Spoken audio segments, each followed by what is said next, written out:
5, 4, 3, 2, 1, 0.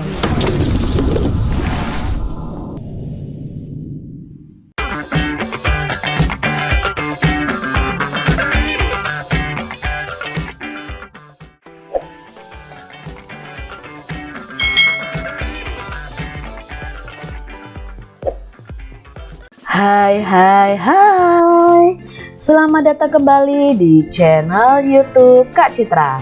Hari ini kita akan belajar mata pelajaran tematik tema 1 subtema 3 pembelajaran yang kedua untuk adik-adik yang duduk di kelas 3. Nah, kalau kalian belum melihat pembelajaran di subtema 1 dan 2, Kak Citra berharap kalian melihatnya terlebih dahulu supaya kalian bisa mengikuti pembelajaran selanjutnya. Oke, kita siap untuk belajar bersama-sama. Pertumbuhan kucing. Hari ini Siti senang sekali. Kucing peliharaan Siti melahirkan 5 anak kucing yang lucu. Anak kucing yang dilahirkan memiliki warna yang berbeda. 3 anak kucing berwarna putih seperti induknya. 1 anak kucing berwarna hitam. 1 anak kucing lainnya berwarna belang. Siti senang memelihara kucing karena kucing termasuk hewan yang pintar. Siti menyiapkan tempat tinggal kucing dan menjaga kebersihannya. Setiap hari Siti memberi makan, minum, dan memandikan kucingnya secara teratur. Kucing peliharaan Siti tumbuh besar.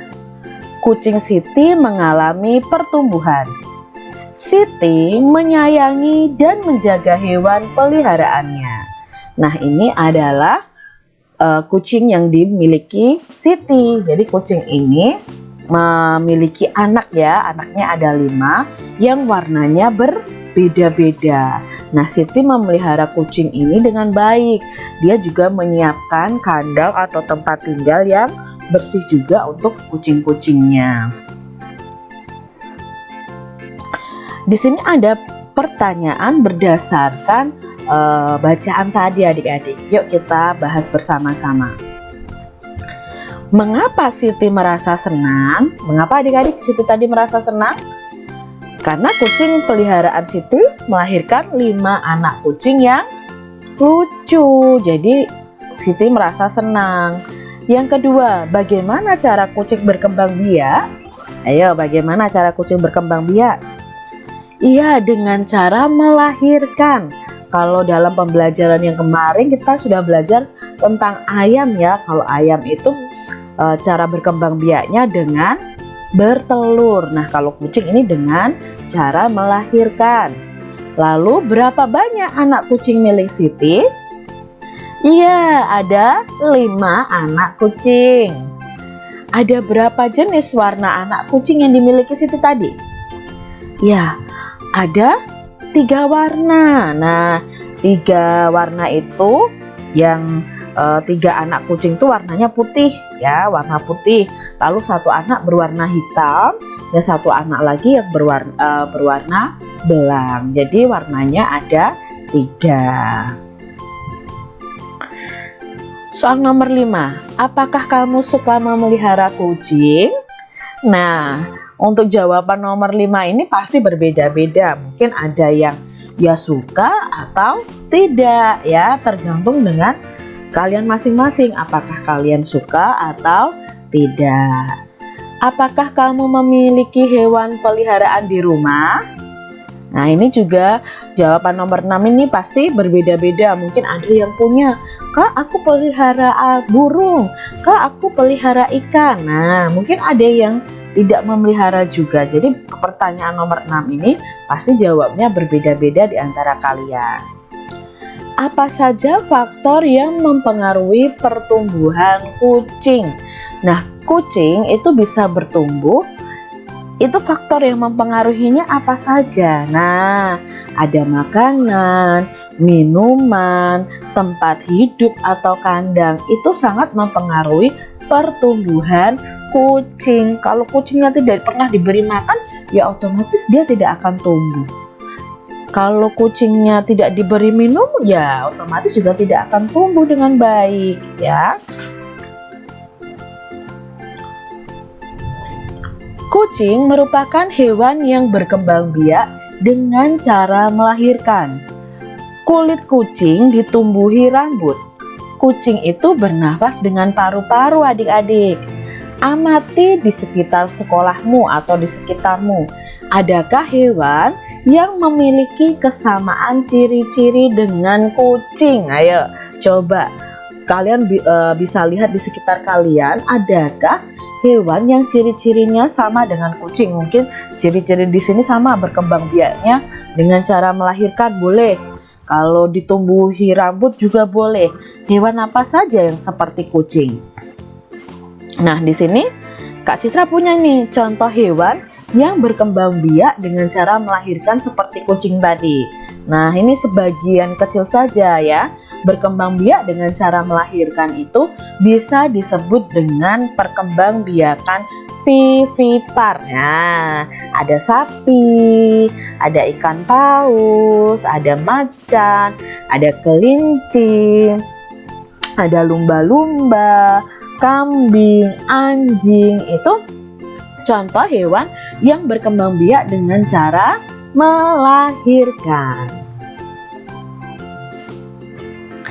Kuda memiliki ciri-ciri yang sama dengan kucing. Kuda termasuk hewan yang berkembang biak dengan cara melahirkan. Kulit kuda juga ditumbuhi rambut. Anak kuda mengalami pertumbuhan sehingga menjadi kuda dewasa. Kuda memiliki badan dan tenaga yang sangat kuat. Kemampuan kuda dalam berlari pun sangat baik. Nah, kuda ini juga ciri-cirinya sama dengan kucing tadi, adik-adik. Di sini kuda memiliki badan dan tenaga yang kuat.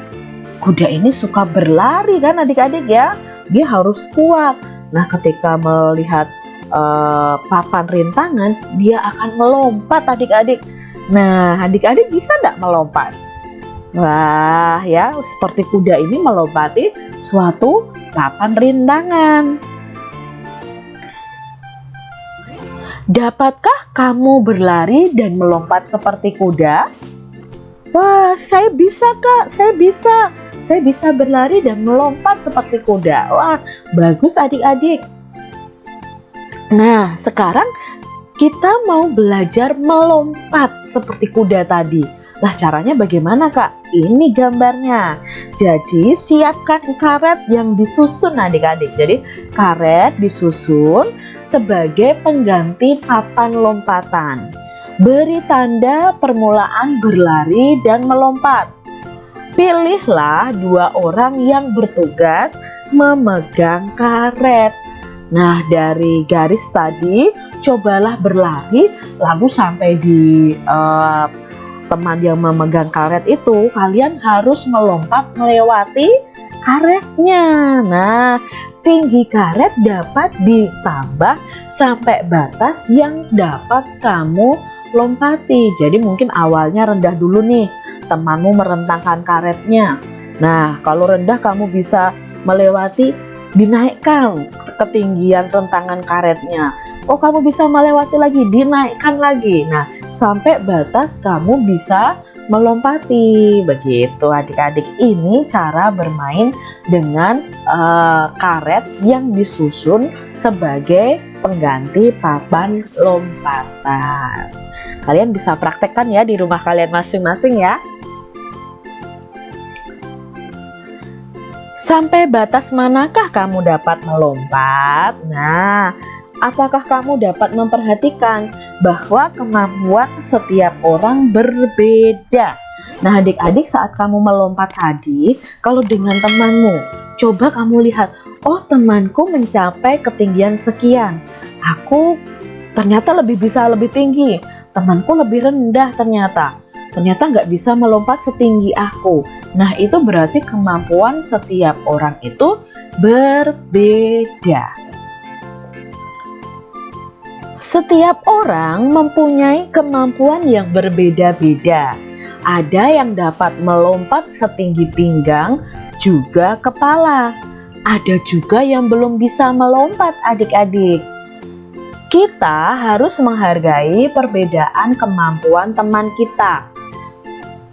Mengajak berlatih bersama untuk meningkatkan kemampuan adalah hal yang baik yang dapat kamu lakukan. Jadi misalnya teman kalian nggak bisa melompat nih adik-adik, jangan mengejeknya, tapi ajaklah berlatih bersama. Mengajak berlatih bersama merupakan salah satu sikap saling menghargai kemampuan teman. Jika kita selalu menjaga sikap saling menghargai, maka kita dapat menjalin pertemanan dengan baik. Jadi kalau adik-adik mengejek malah nanti jadinya bertengkar. Tapi kalau adik-adik mengajaknya berlatih bersama, itu malah terjalin pertemanan yang baik adik-adik. Tuhan sangat menyayangi anak yang suka menolong. Tuhan juga sangat senang terhadap anak yang menghargai temannya. Menyayangi dan menghargai teman termasuk melaksanakan perintah Tuhan, ya. Jadi perintah Tuhan kita itu harus menyayangi dan menghargai teman kita, bukan malah mengejeknya atau membencinya. Menyayangi dan menghargai teman juga termasuk pengamalan sila-sila Pancasila. Nah, ketika kita menghargai teman, menyayangi teman, itu termasuk dalam pengamalan sila. Sila keberapa? Iya, sila kedua, kemanusiaan yang adil dan beradab. Nah, untuk melakukan perintah Tuhan itu berarti sesuai dengan sila ke-1. Tapi untuk menyayangi dan menghargai teman itu sesuai dengan sila ke-2. Nah, tentunya kalian masih ingat ya sila-sila dalam Pancasila. Jadi ada 5 sila, dari ketuhanan yang Maha Esa sampai keadilan sosial bagi seluruh rakyat Indonesia. Kamu melihat temanmu mengalami kesulitan saat mengikuti permainan lompat tali. Sikap yang akan kamu lakukan adalah, sikap kamu akan seperti apa adik-adik? Apakah mengejeknya? Jangan ya adik-adik, mari kita menolong atau membantunya supaya bisa mengikuti permainan lompat tali dengan baik dan benar. Jangan kita malah mengejeknya adik-adik. Kamu melihat salah satu temanmu mengejek teman lain yang mengalami kesulitan saat melompat. Nah, ada temanmu yang mengejek nih. Sikap yang akan kamu lakukan adalah, apakah kamu akan ikut-ikutan mengejek? Oh, jangan ya adik-adik ya. Kita harus apa? Menegur, menasihati teman yang mengejek tadi. Karena mengejek itu perbuatan yang tidak baik. Dan meminta teman yang mengejek tadi untuk meminta maaf dan mengajak bermain bersama. Ya, jangan langsung ikut-ikutan mengejek, tapi tegurlah adik-adik. Adik-adik harus berani menegur orang yang berbuat salah. Misalkan temanmu yang belum dapat mengikuti kegiatan dengan baik, bagaimana cara yang baik dalam menyampaikan saran kepadanya? Nah, temanmu ada yang belum bisa mengikuti kegiatan dengan baik. Lalu bagaimana kamu menyampaikan saran kepada temanmu itu? Nah, kita harus menyampaikan sarannya dengan berbicara dengan baik dalam menyampaikan saran. Tidak marah-marah, kamu nggak bisa, gini-gini, nggak. Kamu bisa berkata dengan baik-baik, teman, kamu memang belum bisa. Yuk kita berlatih bersama. Dan kamu harus banyak berlatih. Itu memberikan saran yang baik kepada temanmu dengan berbicara yang baik dan sopan adik-adik. Jadi jangan marah-marah ya adik-adik ya ketika memberikan saran kepada orang lain. Nah, demikian tadi adik-adik untuk pembahasan tema 1 subtema 3 pembelajaran yang kedua. Kak Citra berharap video ini bermanfaat bagi kalian semua. Sampai jumpa kembali di video pembelajaran selanjutnya. Tuhan memberkati. Jangan lupa tekan tombol subscribe, lalu tekan loncengnya, tekan juga tombol like, lalu share ke media sosial kalian. Jangan lupa untuk ikuti media sosial Kak Citra. Terima kasih.